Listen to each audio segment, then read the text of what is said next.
সেটা হচ্ছে যে বাংলাদেশের হাই কমিশন বা বাংলাদেশের সরকার মালয়েশিয়ার ক্ষেত্রে যে শ্রমিক ছাড়া অন্য কোনো বিষয়ে কোনো ধরনের প্রমোশনাল অ্যাক্টিভিটিস করে না, এটা মনে হয় এই দাবিটা বোধহয় ঠিক না। এটা একটু আমাদের প্রতি বা আমাদের সরকারের যে প্রচেষ্টা এটার প্রতি একটু মানে কি বলবো, একটু অন্যায় হচ্ছে। আপনারা খেয়াল করে থাকবেন, সম্প্রতি আমাদের মাননীয় প্রধান উপদেষ্টা এখানে ভিজিট করে গেছেন এবং ভিজিটের সময়ে 8টা ইনস্ট্রুমেন্ট স্বাক্ষর হয়েছে।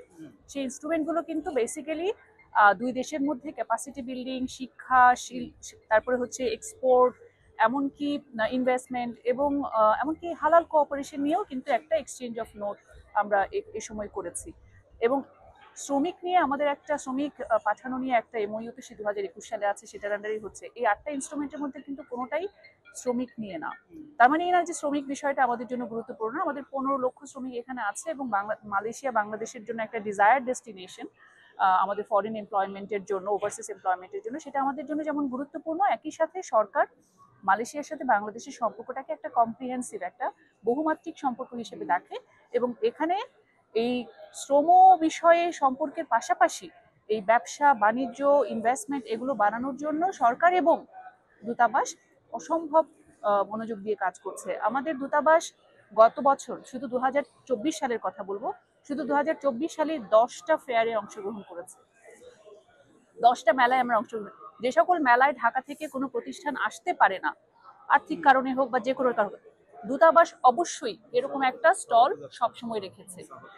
তো আমরা আসলে যে কোনো সুযোগ মিস করি এটা আপনি দেখাতে পারবেন না। বাংলাদেশে মানে প্রোডাক্ট এবং বাংলাদেশের সাথে মালয়েশিয়ার বিজনেস, ব্যবসা বাণিজ্য, বিনিয়োগ বাড়ানোর জন্য যে কোনো সুযোগের সর্বোচ্চ সদ্ব্যবহার আমাদের দূতাবাস করে থাকে।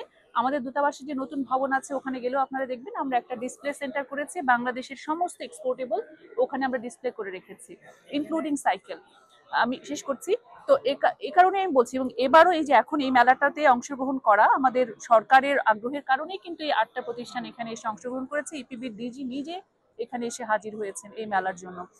আর পাশাপাশি আমাদের মিশনেরও একটা জানেন যে স্টল আছে। আগামী 26 থেকে 28 সাবাতে একটা এক্সপো হবে, সেই সাবার এক্সপোতেও কিন্তু বাংলাদেশ দূতাবাস আমরা নিজেরা অংশগ্রহণ করছি এবং আমরা আমাদের যেসব বাংলাদেশি প্রতিষ্ঠান অংশগ্রহণ করতে চাই তাদেরকে স্টল বরাদ্দ দেওয়া থেকে শুরু করে এই সমস্ত কাজগুলো কিন্তু আমরাই করি। অনেক সময় আপনারা হয়তো বলেন যে অন্য কেউ উদ্যোগ নিলে একটা বিদেশি রাষ্ট্রে গিয়ে যা খুশি তাই করতে পারে না, সেটা ফ্যাসিলিটেট কিন্তু আমরাই করি। সুতরাং আমরা আমাদের মতো যতটুকু সম্ভব এই বিষয়টাকে অসম্ভব গুরুত্ব দিয়েই কাজ করছি।